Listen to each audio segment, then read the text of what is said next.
everyone, I'm back with a new reel and my today's reel is about UGC regulation controversy. Recently हमारे country में university grant commission को लेकर जो controversy create हुई है, आज हम उसी के बारे में डिस्कस करेंगे। यूजीसी हायर एजुकेशन से एसोसिएटेड है, इसलिए बहुत ही इंपॉर्टेंट है इसके बारे में डिस्कशन करना, क्योंकि ये हमारे कंट्री के यूथ का फ्यूचर डिसाइड करती है।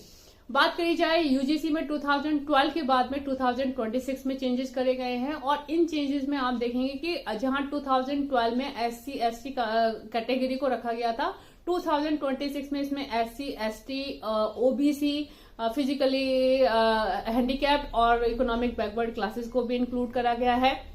वहीं पर यदि कोई पर्सन जिनके साथ में कुछ गलत होता है, यदि वो कंप्लेन कराता है किसी भी पर्सन के अगेंस्ट में या किसी भी इंस्टीट्यूशन के अगेंस्ट में, तो उस कंप्लेंट को फाइनल समझा जाएगा और उसके बेसिस पे एक्शन लिया जाएगा।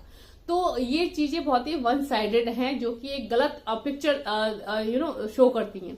वहीं थर्ड बात होगी जो सबसे इंपॉर्टेंट है, फेयर ऑफ मिसयूज। यदि इस तरह के लॉ बनते हैं तो इस तरह के लॉ का किस तरह से मिसयूज हो सकता है, ये समझना बहुत ही इंपॉर्टेंट है। कोई अपनी पर्सनल रिवेंज के चलते किसी से भी किसी के भी अगेंस्ट में कुछ कंप्लेंट कर सकता है और उस कंप्लेंट को फाइनल कंप्लेंट माना जाएगा, उसकी बेसिस पे एक्शन करा जाएगा। मतलब कोई इनोसेंट पर्सन है, वो फंस जाता है तो वो बेचारा फंस के ही रह जाएगा।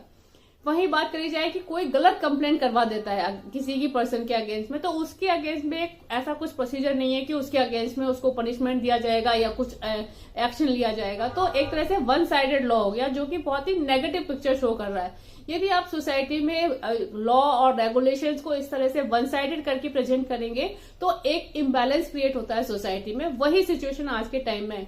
एक तो फेयर ऑफ मिसयूज है, क्योंकि कोई भी पर्सन अपने पर्सनल रिवेंजेस के चलते इनको किस तरह से मिसयूज कर सकता है, किसी का भी नाम लिया जा सकता है और उसके अगेंस्ट में एक्शन लिया जाएगा और वो बेचारा यदि इनोसेंट है तो वो अननेसेसरी फंस जाएगा। मतलब एक तो आपने जनरल कैटेगरी को साइडलाइन करा है कि आपने जो अपनी एससी एसटी ओबीसी और इकोनॉमिक बैकवर्ड क्लास या फिजिकली हैंडीकैप थे, उसमें आपने जगह नहीं दी।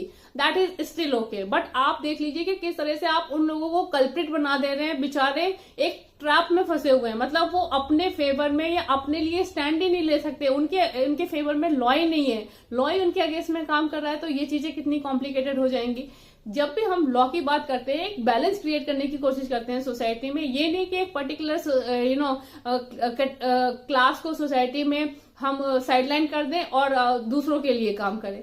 यदि सोसाइटी में आपको चलना है तो आपको हर क्लास को इम्पोर्टेंस देनी चाहिए, एक बैलेंस क्रिएट करना चाहिए। यदि आप एक साइड को सुन रहे हैं तो दूसरे साइड को सुनने का भी एक ऑप्शन होना चाहिए। ये नहीं कि आप एक साइड को तो साइडलाइन कर रहे हैं, दूसरे लोगों को सुन रहे हैं। तो ये जो चीजें हैं एक बहुत गलत मैसेज देती हैं और एक तरह से जनरल कैटेगरी के लोगों के लिए एक बहुत बड़ा थ्रेट क्रिएट करती हैं।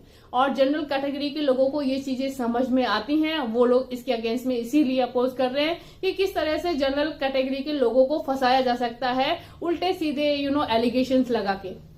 सो things are very clear. Government और सुप्रीम कोर्ट को इन सब चीजों को समझना चाहिए, प्रॉपरली चीजों को मैनेज करना चाहिए, तभी एक सिस्टम क्रिएट हो सकता है। So what do you say about this? Suggest me your thought. Bye, have a nice day.